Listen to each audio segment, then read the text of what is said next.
When I've written a bunch of kids books, and one of the things that triggered me to write kids books is realizing that, one day my daughter came home. It's my oldest daughter, and she came home from school, and she's like, she says, "I'm stupid." I said, "What do you mean you're stupid?" "I'm stupid. I'm dumb." "Why do you think that?" "No, whatever grade it is when you're supposed to know your times tables."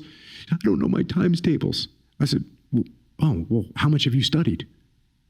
She kind of gave me the confused look. What do you mean studied?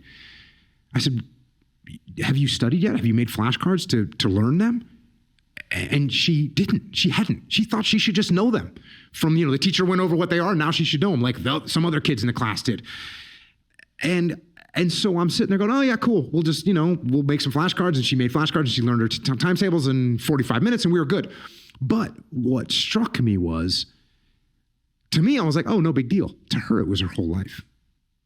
And then I got to see that with my other kids. Somebody said something to them in the recess yard. And I'm like, oh, screw that kid. They don't know don't worry about them. But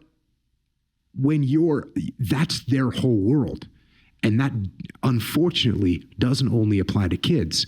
It applies to adults as well. And they get this problem in their world that seems so insurmountable and so massive, because that little ecosystem that they're stuck in is their world, and they run into this problem in that, and it's disruptive in that world, and they don't know how to get out of it. I did a podcast talking about these ecosystems that people get into, right? And there's all these ecosystems. You're in an ecosystem. We're both in a shared ecosystem of podcasting.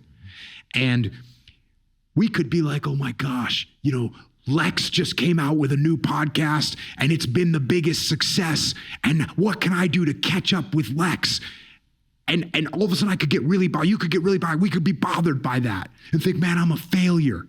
Meanwhile, there's people that don't listen to podcasts. There's people that don't even know what a podcast is. And yet it's our whole world if we let it be. You're in the academic world. Hey, you're a professor at Stanford, which is a big deal. In that world, I know people that don't give a rat's ass. They don't know where Stanford is. I get that all the time. They don't know where Stanford is. It's no big deal. In the SEAL teams, same thing. Somebody has a problem in the SEAL teams and they think this is the whole world and I blew it. And now what are they going to do? When you're facing a significant problem in life, a relationship, a problem with a job, you got to remember that you're in one ecosystem. And if you step outside of that ecosystem, no one really cares. And you could go move into a whole totally different ecosystem and find happiness there.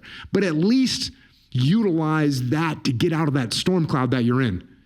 And you're going to find that there's plenty of light out there in the world. Move towards that, and it's going to be a much better situation.